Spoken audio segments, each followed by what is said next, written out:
Born in Honolulu on July 24, 1920, Chen H Kwock spent his childhood living in Hawaii and Hong Kong. And I hate those traveling because on ship I always get seasick. Oh, I hate to go back to China. Yeah. Back in 1926, that was the first trip. Yeah. And second trip was 1932. Yeah, 2 trips. Yeah. I went to school for a while. In those days, it was still the British colony, and I went to a British school. Yeah, and they taught us English and Chinese.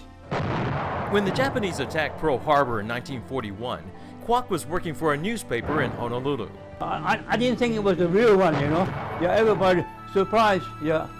Then when we heard it over the radio, then you said, "Oh, it's a real thing, not the like a mock attack." Yeah. We don't want to go to Pearl Harbor. We were afraid that Japanese will come on another attack, but they never came back. That's the lucky thing about it. Yeah. They could have come back and take over the whole island. You know, it was defenseless. In 1947, Kwock moved to San Francisco to work for his brother-in-law, Dai Min Lee, who was the publisher of the Chinese World newspaper, then located on Grant Avenue in Chinatown. At that time, my brother-in-law was the publisher of the newspaper, so I got a chance to work there and there. But I didn't get much pay, you know. Yeah, I just worked for free, voluntary.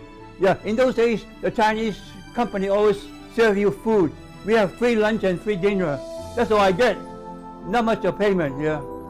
Being bilingual, Kwock also translated books from Chinese to English. He believes being able to speak English helped him avoid discrimination. No trouble. I get it because I speak English.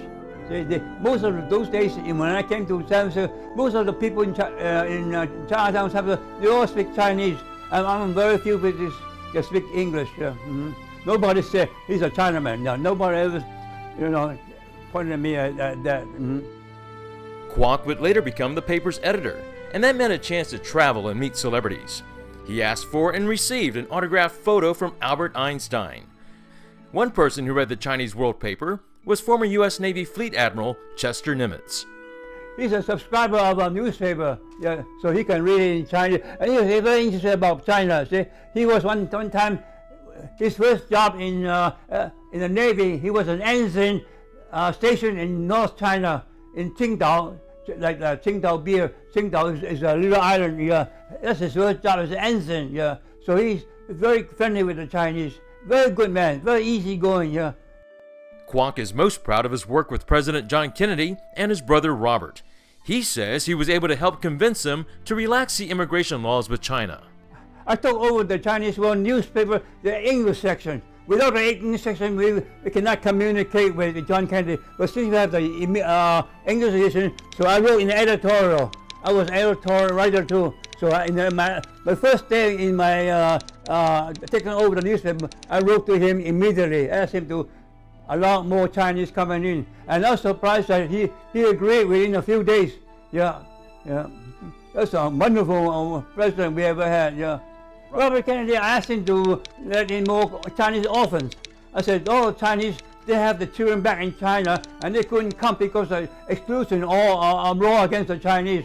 But Bob, just, have it, wipe out, yeah. In 1963, Kwock, along with Thomas Chin, H Kwock, Tsinghua Li, and Dr. Thomas Wu, founded the Chinese Historical Society of America. They all agreed their story needed to be told and remembered. Well, the Chinese been here about over 100 years. There's a lot of things to tell about. Yeah, see? The railroad and the gold mine. Yeah, those things. Yeah. After being invited to the White House in 1964, Kwock made then-President Lyndon Johnson an honorary member of the Chinese Historical Society.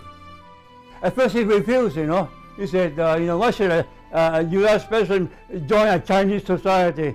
Well, I say, if we don't join, we don't come again. We don't write about you.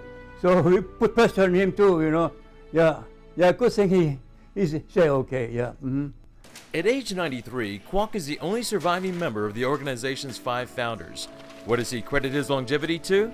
Well, I think it was because of my long years. Yeah, all my members of my Kwock family pretty long, live long, very long. Yeah.